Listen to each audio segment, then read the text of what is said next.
Magandang buhay Pilipinas.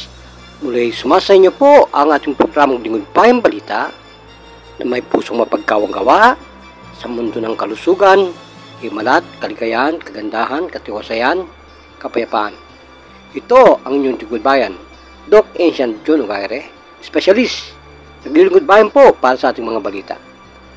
Tungayan po natin at sulipan ang mga katanungan po na talagang binabato sa atin ng ating mga taga-subaybay, ng ating pangkalusugang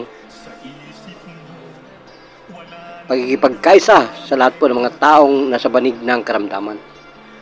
Sinisikap po natin na magbalik tanaw sa mga nagdaang panahon kung saan po tayo ay nagbigay ng mga ayuda o tulong sa ating mga mahal sa buhay, sa mga kababayan po natin na talagang nasa bingit ng karamdaman, na hindi na po magkadaog-gaga na hanapin ang tamang kalusugan sa kanilang buhay. At ang lahat pong yan ay nag-endo na at napatunayan ng inyong abang lingkod sa aking pong pamilya, na kung saan po ay talagang humirit na ng dasal para po sa ikaliligtas ng aking ama at ina. Kaya po ako'y sadyang nagbibigay tanaw po at pasasalamat sa himala ng Panginoon, at sapagkat hindi pa huli po ang lahat sa ating pagdarasal. Yan po ang pinakamahusay na kagalingan, ang himala ng Diyos. Una sa lahat po, tao. Ngunit may pangalawa pong dapat tayong maalaala sa ating buhay, ang magbalik tanaw po at tumingin ng tawad sa may kapal. At ang lahat po ng mga karamdaman, gamot ay magkakaroon po ng idibol. Ibig po sabihin, wala na pong karamdaman ng tao kung tayo po ay mananahan sa paglilingkod, pag-alaala sa Kanya, sa ating Amang Diyos na lumikha sa langit. Kaya po, ito po ang sagot natin sa pagbabalik tanaw sa mga may emphysema, asthma, at yan po may mga sinasabi po natin ng mga herbal na talagang hindi talaga na ilalabas, sapagkat po yan ay end of the world. Wala na po yung commercial and support. Pag nilabas po talaga yan, wala na talaga tayong masasabi pa sa Panginoon, kundi ang siya himala sa atin, no? At wala na po tayong ikatatakot, sapagkat narito pa rin po ang inyong abang lingkod na sumisigaw minsan sa ilang, no? Na hindi po alam ng tao na tayo yung sugo, no? Kung sabihin po sa ibang reliyon, sugo ka ng Diyos Ama. Magandang hapon sa iyo, so bakit po napasugod kayo at hinamon mga programa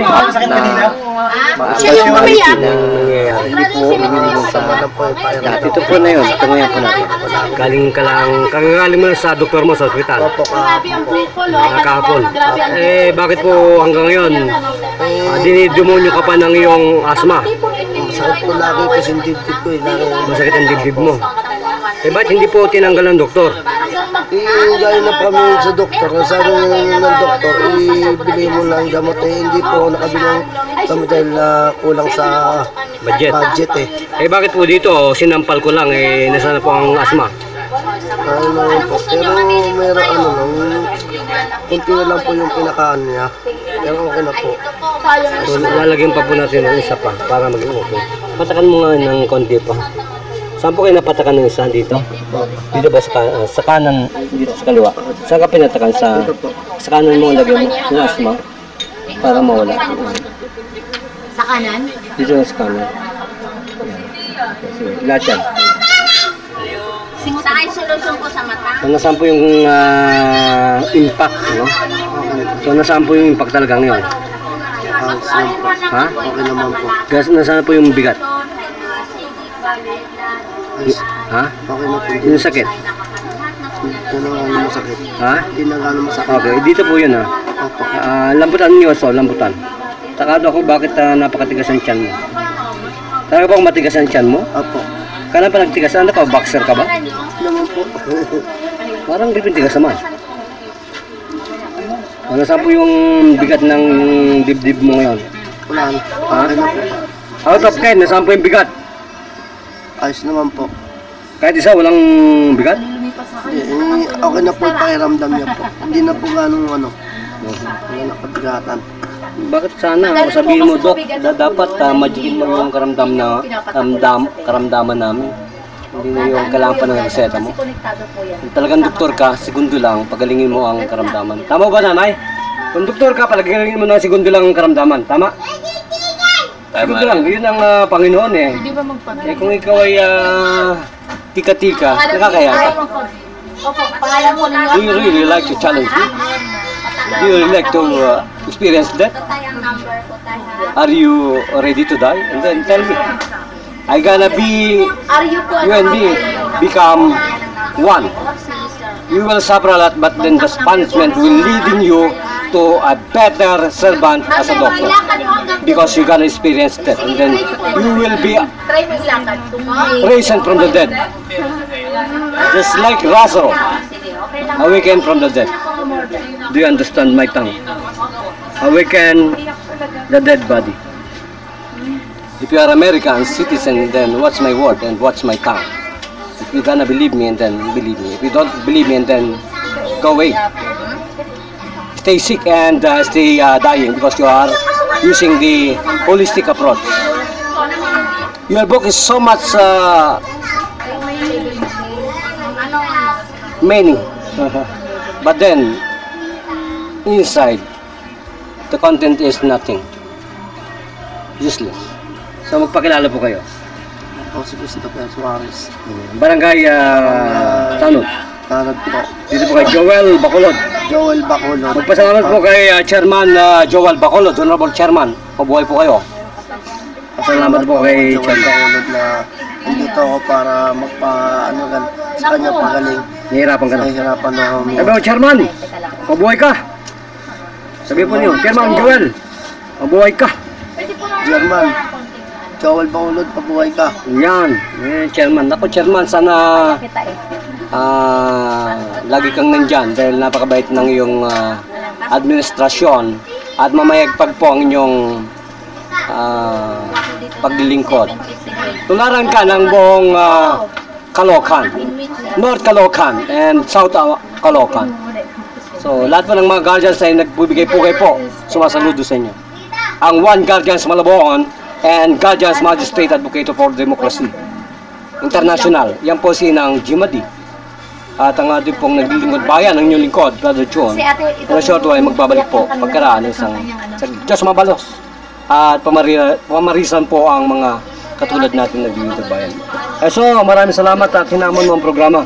Yan po ang Kandungan Bayan sa Kapwa. Cooperative Philippines na nagbibigay-pugay po ng paglilingkod sa bayan. Kuya, ano po siya? Mas po kayo dito. Hanggang 6 po. Sa ganti na po sa inyo yung sa hilo. Okay, salamat po sa pakikinig sa ating mga pagbabalik tanaw sa nakaraang panahon na kung saan po ay nais po natin balikan ang mga pangilan-ngilan na mga seryosong karamdaman na lumapit po sa atin sa pagbibigay ng kalusugan. Bagamat meron po tayong inililigtas na mga pangilan-ngilan sa mga asthma, emphysema, ngunit yan po ay incredible, no? Hindi po pwede natin iputin sapagkat napaka-classified ng kanilang pagkatao at hindi po sila maayon na sila po ay malathala sa pahayagan, no? Mapadyaryo, maparadyo, mapa-social media. Dito po sa ating World Trust TV Net, Kero Gaire, ayaw po nila yan. Kaya sa akin lang po ay bahala na po kayo na munawa sa inyong abang lingkod sapagkat sadya po talagang mahirap tayong makakuha ng mga classified personality na pwede pong maghayag ng kanilang naranasan. Maliban lang po sa mga mahihirap na tulad natin, tulad ko na sumasala sa buhay. At nagugutom paminsan-minsan. Kaya lang po ang Panginoon talaga sadyang mahimala. Nabubuhay pa rin po ang ating paglilingkod sa lansangan.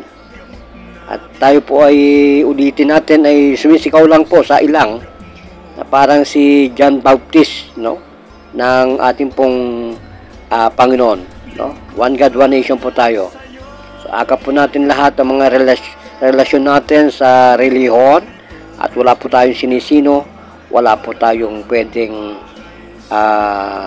pagdamutan. Lahat po ay akap tayo. Ayan po ang guardians, kamay na banal at akap po mga Supremo sa Diablo Squad at sa Guardians Squad po natin ay sadya po talang sumisigaw tayo ng pasasalamat sa Diyos. Mabuhay ang Guardians, mabuhay.